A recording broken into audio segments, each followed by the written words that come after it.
In 1816, across 3 continents, something unusual happened. Cities that had never communicated with each other, cities separated by oceans, mountain ranges, and weeks of travel time, began constructing nearly identical infrastructure at nearly identical moments. The official explanation is that industrialization spread naturally, carried by trade routes and printed journals. That explanation is reasonable. It held for a long time. But here is where the numbers become uncomfortable. The Erie Canal broke ground in 1817. At the same moment, engineers in St. Petersburg were expanding their canal network using the same locked dimensions, within inches of what American surveyors had independently calculated in upstate New York. The two teams never corresponded. There is no record of technical exchange. The Atlantic crossing alone took 6 weeks. Yet the measurements aligned to a degree that, in modern engineering, we would call coordinated. That is not the story of industrialization spreading. That is something else. This documentary explores one of the most quietly persistent patterns in 19th century urban history, the simultaneous appearance of large-scale infrastructure in cities that had no logistical reason to coordinate. We are not here to tell you what caused it. We are here to show you what happened and let the timeline speak for itself. The fair version of this story begins in Europe, sometime in the late 18th century, when Enlightenment thinking began reshaping how governments understood public works. Roads, waterways, and civic buildings were no longer just practical necessities. They became expressions of national identity. France built grand boulevards. Britain expanded its canal network. The logic spread, the thinking goes through newspapers, through diplomats, through engineers who trained in Paris and took their knowledge home. That explanation covers a great deal. It explains why Chicago and London both invested in sewage infrastructure in the 1850s. It explains why rail gauges in certain regions of Europe show family resemblances. Diffusion of knowledge is real. Influence travels. But the diffusion model struggles with one specific pattern, and that pattern is timing. Not the fact of construction, the moment of it. In 1817, Philadelphia began work on its Fairmount Water Works, a gravity-fed municipal water system of remarkable engineering sophistication. In the same year, Munich laid the groundwork for what would become its own centralized water distribution system. In the same year, Edinburgh expanded its reservoir infrastructure using nearly identical volumetric planning ratios. 3 cities, 3 separate governments, 3 engineering teams with no documented shared consultation, all arriving at the same solution in the same calendar window for cities at wildly different population scales. Philadelphia had roughly 100,000 residents. Munich had around 50,000. Edinburgh sat closer to 80,000. If population pressure were the driver, the timelines should be staggered. The larger city acts first, the smaller cities watch, adapt, and follow years later. That is how diffusion works. Instead, the clocks all moved at once. This pattern, simultaneous construction without documented coordination, appears not once, not twice, but across dozens of cities when you map the 1810s through the 1850s against infrastructure completion records. Water systems, gas lighting networks, underground drainage, civic hall complexes built to strikingly similar spatial proportions. The timing raises questions that the diffusion model doesn't fully answer. Consider the gas lighting rollout. London's first public gas lamps appeared on Pall Mall in 1807. Baltimore followed in 1816. Paris in 1820. These gaps feel logical. Europe leads, America follows, the technology crosses the Atlantic in the years between. That is textbook diffusion. But look at what happened in the interior cities. Cities without direct port access, cities that were not yet major commercial hubs. Cincinnati installed gas infrastructure in 1843. Louisville in 1838. Pittsburgh in 1837. These are not coastal cities absorbing European influence through trade. These are inland American cities connected to the eastern seaboard only by rough roads and river routes, yet arriving at gas infrastructure within years, sometimes months, of cities that had every logistical advantage. Pittsburgh had 21,000 people in 1840. It was, by most measures, a developing industrial town. And yet its gas grid, when installed, was not a modest experiment. It was a system scaled for a city 3 times its actual size. That word, scaled, is where the pattern becomes most persistent. Across the cities we will examine in this documentary, one quality appears again and again in the infrastructure of the mid-19th century. It was built larger than the immediate need required. Not slightly larger as any prudent engineer might plan for growth. Substantially larger. Systems dimensioned for populations that would not arrive for another 2 or 3 decades. In some cases, the populations never arrived at all. The standard interpretation is forward-thinking civic planning, visionary engineers building for the future. And in many cases, that is exactly what it was. But forward-thinking planning requires a theory of future growth. You build large because you expect expansion. You expect expansion because you see the indicators, immigration rates, economic output, territorial claims. Some of these cities had those indicators. Some did not.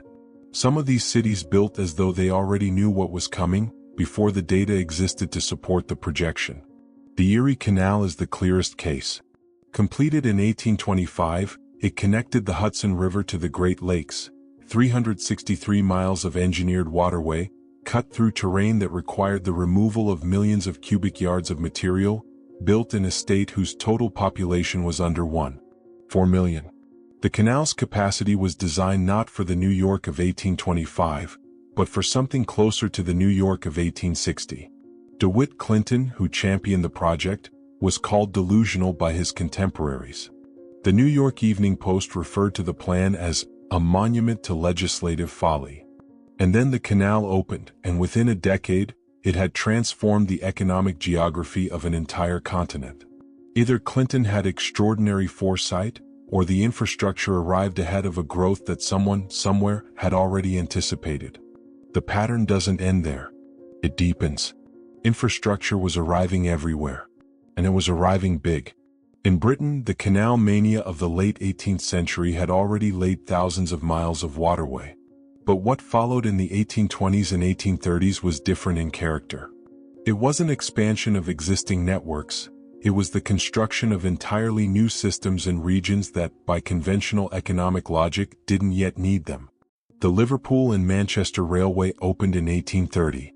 It was the world's first intercity passenger rail line, and it was built to connect 2 cities that already had a functioning canal route between them.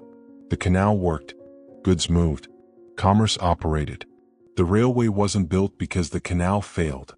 It was built beyond the canal, layered on top of a system that hadn't reached its own capacity yet. Within 15 years, Britain had over 2,000 miles of operational rail.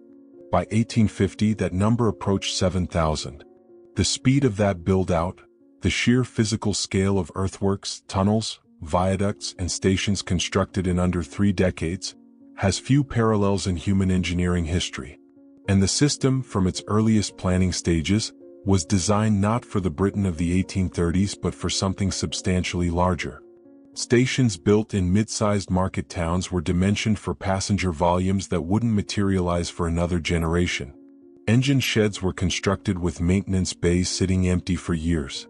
Across the Atlantic, the pattern mirrored with uncomfortable precision. The United States entered its own railroad era in the same decade, almost to the year.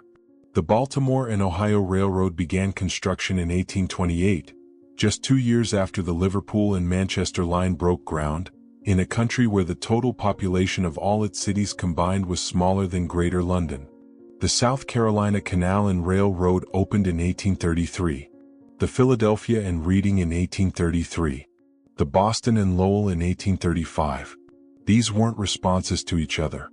The transatlantic communication lag alone, weeks by ship, longer in winter, means that American engineers were not reading British progress reports and immediately replicating them. The decisions were being made simultaneously, in parallel, by people who were, by the standards of their era, operating largely independently. The gauge question makes this stranger still. Rail gauge, the distance between the 2 rails, is a foundational engineering decision. Get it wrong and your entire network becomes incompatible with every locomotive built to a different standard. It is not a decision made casually. It requires deliberate coordination, or it requires independent teams arriving at the same number through convergent reasoning. In the early American rail era, gauges varied. The 4 feet 8.5 inches that would eventually become standard was not immediately universal. But within specific geographic clusters, gauges aligned in ways that suggest either coordination or something else entirely. Cities that had no documented engineering exchange built to compatible specifications. Regional networks that were constructed by separate private companies, financed by separate investors, supervised by separately trained engineers, locked into gauge compatibility as though they had planned it together. Whether this reflects inheritance from a shared technical tradition, or convergence toward an optimal solution that multiple minds reached independently, the outcome was the same. Systems that could connect in regions where no one had yet decided they needed to connect. The storage infrastructure tells a parallel story. Grain elevators, those enormous vertical silos that became the architectural signature of the American Midwest, did not appear gradually, scaling up as agricultural output increased. The first steam-powered grain elevator was built in Buffalo, New York in 1843. Within 20 years, Chicago had become the grain elevator capital of the world, with storage capacity that dwarfed any realistic projection of regional agricultural output at the time of construction. Chicago's population in 1840 was 4,470 people. By 1850 it had grown to just over 29,000. Rapid growth certainly, but not the kind of growth that explains the scale of grain infrastructure being planned and financed in the same period. The elevator systems being built were not for the Chicago that existed. They were for the Chicago that would exist in 1880 or 1890. They were built, in a very real sense, for a city that was still theoretical. William Cronon, in his study of Chicago's rise, described the city as a gateway, a deliberate infrastructure node positioned to capture the economic geography of an entire region. But a gateway only makes sense if someone anticipated the traffic before the traffic existed. The infrastructure preceded the demand. The capacity preceded the population. This is the part of the pattern that accumulates pressure the longer you sit with it. It is not one city. It is not one country. It is not one category of infrastructure. Water systems, rail networks, grain storage, gas lighting grids, civic building complexes. Across the United States and Britain, across the 1820s, 1830s, 1840s, and into the 1850s, a consistent tendency appears. Systems built beyond immediate need, scaled for futures not yet visible in the demographic data, arriving in clusters that don't follow the stepwise logic of diffusion. The administrative similarities compound this. The organizational structures used to plan and execute these projects show a degree of resemblance that is, at minimum, worth noting. Canal commissions in New York were structured in ways that bear close resemblance to the administrative bodies overseeing British waterway construction. Not identical, but sharing procedural logic that goes beyond what newspaper accounts alone could transmit. The financing mechanisms used to build American rail in the 1830s drew on bond structures that had been pioneered in Dutch banking a century earlier, and yet their application in cities like Baltimore and Charleston followed patterns that British rail promoters were using simultaneously, without any documented financial coordination. It is as though the administrative template existed before the individual projects, and was applied, city by city, with local variation but underlying consistency. The engineers themselves are worth examining. Benjamin Wright, chief engineer of the Erie Canal, had no formal engineering training. He was a surveyor, self-taught in hydraulics, who produced a canal of such technical sophistication that British engineers came to study it. His counterpart on the Chesapeake and Ohio Canal, Benjamin Henry Latrobe Jr., had trained partly in Europe. The men who built the early American rail network were a mixture of formally trained engineers, military surveyors from the Army Corps of Engineers, and self-taught practitioners who learned by doing. What they built was not crude. It was precise. Dimensioned to tolerances that, in some cases, exceeded what the available instrumentation should have been capable of producing. Lock chambers on the Erie Canal are leveled to fractions of an inch across distances of hundreds of feet. Viaducts on early British rail lines are aligned with an accuracy that modern surveyors note with respect. The tools of the 1820s should not have been capable of that consistency. And yet the consistency is there, in stone and iron, still standing. In city after city, on both sides of the Atlantic, the infrastructure of the mid-19th century presents the same quiet anomaly. It was built by people who seemed to know, with remarkable confidence, exactly how large the future was going to be. There is a name that appears in certain corners of historical revisionism for the civilization some believe produced this infrastructure, or inherited it, or administered it. That name has become, in the last decade, surprisingly widespread. And understanding where it came from, what it originally meant, and what people now make of it, is where this story arrives next.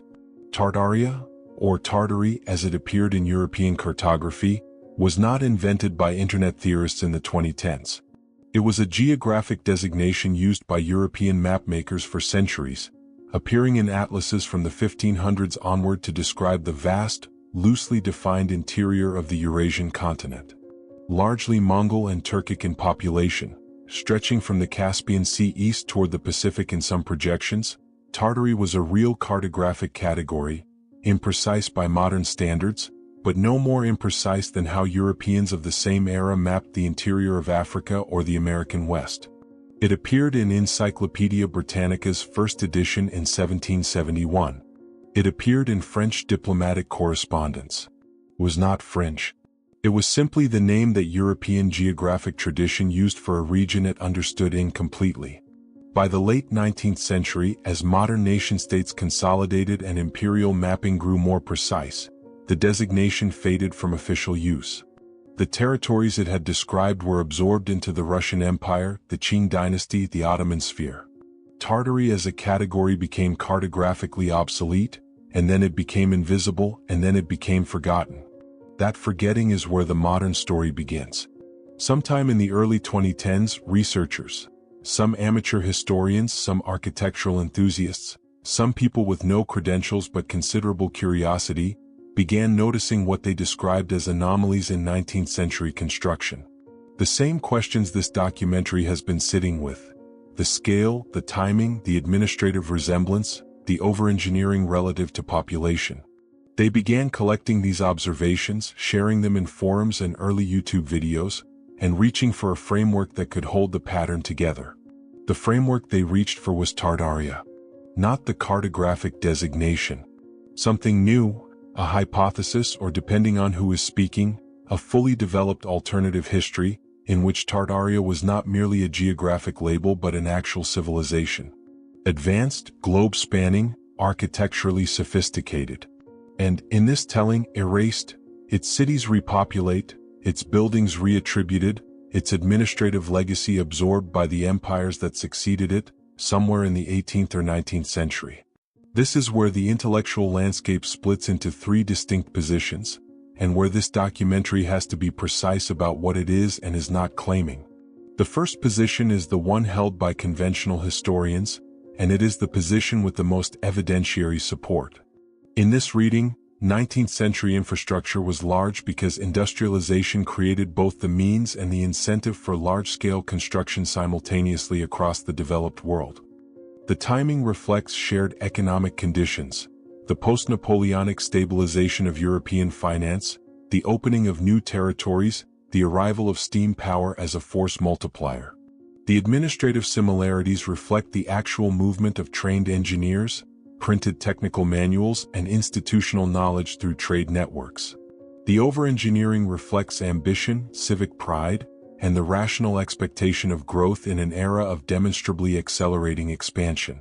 This explanation is coherent. It accounts for most of what we see. It has the weight of institutional scholarship behind it. The second position is the one the Tartaria hypothesis, in its more measured form, actually argues, and it is worth separating this from its more extreme variants. In this reading, the 19th century was not an era of construction from scratch but an era of inheritance and adaptation. The infrastructure that appears so suddenly, so precisely, so overscaled, was not entirely new.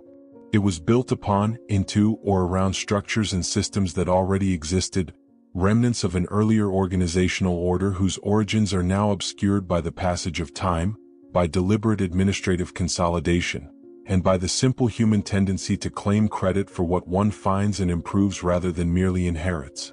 This position does not require a globe-spanning empire. It requires only that the 18th and 19th centuries were messier, more layered, and less well documented than the official histories suggest, which is, in itself, a historically defensible premise.